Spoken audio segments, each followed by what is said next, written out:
Edtech company जैसे बायजूस और Unacademy को आज की डेट में कौन नहीं जानता। इंडिया के स्टूडेंट्स की लाइफ का पार्ट बन रही हैं ये कंपनीज, भले वो स्कूल के सब्जेक्ट्स की कोचिंग हो या IIT JEE और नीट की प्रिपरेशन या फिर कोई ऑनलाइन सर्टिफाइड कोर्सेज। इन कंपनीज ने अपनी अपनी स्पेस और रिकॉग्निशन बना रखी है। पिछले 5 सालों के अंदर इंडिया में एडटेक इंडस्ट्री ने आसमान छू लिया है। अप्रॉक्स 5000 स्टार्टअप्स के साथ प्रॉफिट से लेके यूजर्स तक सारे फिगर्स करोड़ में हैं। पर ऐसा क्या हुआ कि अब 5 साल बाद एडटेक इंडस्ट्री इंडिया में फेल होती नजर आ रही है। कंपनी जैसे वेदांतु और अनअकैडमी एम्प्लॉइज ले ऑफ कर रही हैं और यहीं पे लिडो लैक ऑफ फंडिंग की वजह से शटडाउन ही हो गई। डीप पॉकेट इन्वेस्टर की बैकिंग के बाद भी इंडिया में एडटेक इंडस्ट्री स्ट्रगल कर रही है और फेल होती जा रही है।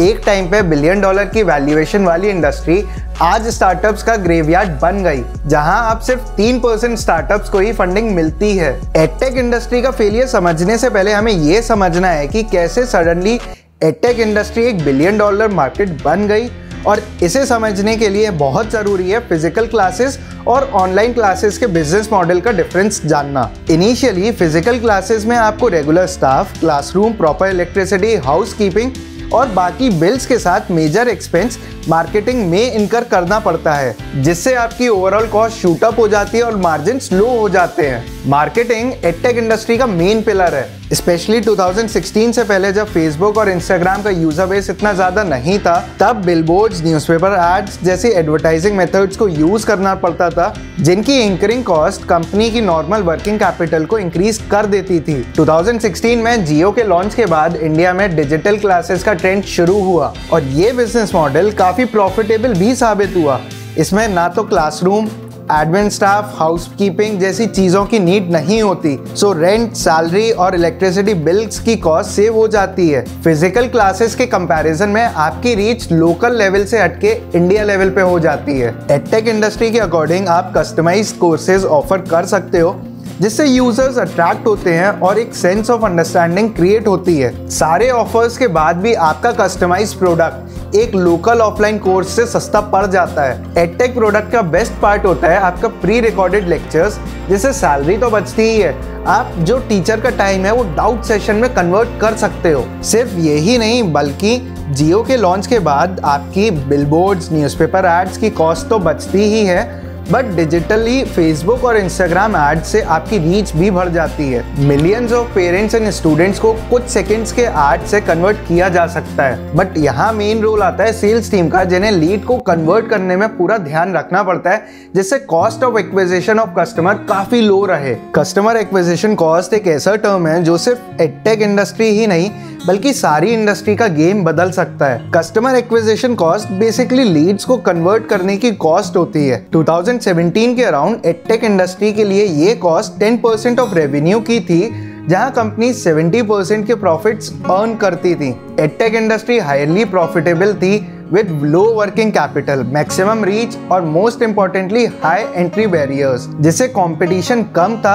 इन सब पॉइंट्स को देखते हुए इन्वेस्टर्स अट्रैक्ट हुए और कंपनीज को $1 मिलियन की फंडिंग भी मिली। अब क्वेश्चन ये है कि इतने प्रॉफिटेबल बिजनेस के बाद भी इंडिया के काफी सारे स्टार्टअप्स बंद क्यों हो रहे हैं और इन्वेस्टर्स बैक ऑफ क्यों कर रहे हैं? वेल, इसका जवाब है 2017 से 2022 के बीच की बदली सिचुएशंस में। किसी भी बिजनेस में जब एंट्री बैरियर लो होते हैं तब कंपटीशन बढ़ता है, और इन इंडस्ट्रीज में भी यही हुआ।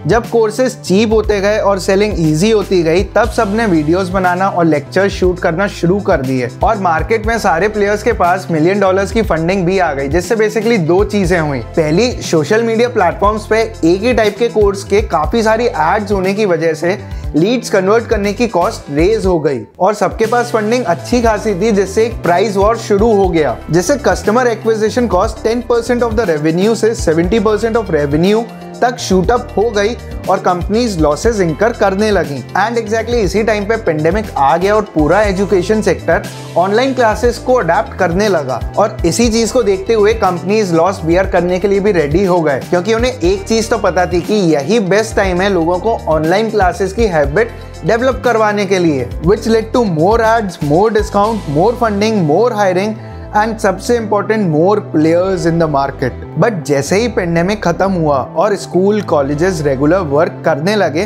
तब इन एडटेक कंपनीज ने सारे extra resources including teachers, sales, team members को ले ऑफ करना शुरू कर दिया। बट क्या ये टाइम है एडटेक इंडस्ट्री के क्रैश होने का, और अगर हाँ तो कौन से प्लेयर्स मार्केट में बने रहेंगे? बात करी जाए तो इस मार्केट में बेसिकली 3 टाइप के प्लेयर्स हैं, जैसे बायजूस और अनअकैडमी जो इस मार्केट को रूल करते हैं। दूसरे रिच सेलर्स जिनके पास ब्रांड रिकग्निशन नहीं है बट फंडिंग है to run infinite ads on social media.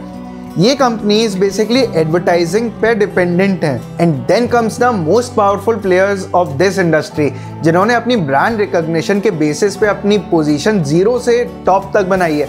Example के लिए फिजिक्स वाला एंड टेलीसुके। ये प्लेयर्स हमेशा प्रॉफिट में रहेंगे और मे बी बायजूस से भी बड़े ब्रांड्स में इमर्ज हो सकते हैं आने वाले टाइम में। ये सब उनके ओरिजिनल कंटेंट और इनक्रेडिबल ब्रांड वैल्यू की वजह से बने हैं। अगर देखा जाए तो वीकेस्ट प्लेयर इंडस्ट्री के अभी वो एडटेक कंपनीज हैं जिनके पास फंडिंग तो है पर ओरिजिनल कंटेंट सोर्स नहीं है, और इसी रीजन के चलते $1 मिलियन की फंडिंग के बाद भी एडटेक कंपनीज इंडिया में फेल हो रही हैं। और वहीं प्लेयर्स जैसे प्रशांत धवन और फिजिक्स वाला एक्सेप्शनली ग्रो कर रहे हैं। रिसेंटली फिजिक्स वाला यूनिकॉर्न स्टार्टअप में इमर्ज हुआ है। मार्केट में कमबैक करने के लिए एक एडटेक कंपनी को अपने रिजिड स्ट्रक्चर को फ्लेक्सिबल करना चाहिए एंड मोस्ट इंपॉर्टेंटली अपने कंटेंट के साथ उसके लर्निंग एक्सपीरियंस पे काम करने की जरूरत है, क्योंकि ये बेसिकली वो 2 चीजें हैं जो डिसाइड करेंगे यूजर स्टेबिलिटी और कंसिस्टेंट ग्रोथ को। So what do you think will be the exact future of edtech industry? Will it burst like a bubble or it has some potential to grow? Comment in the section below.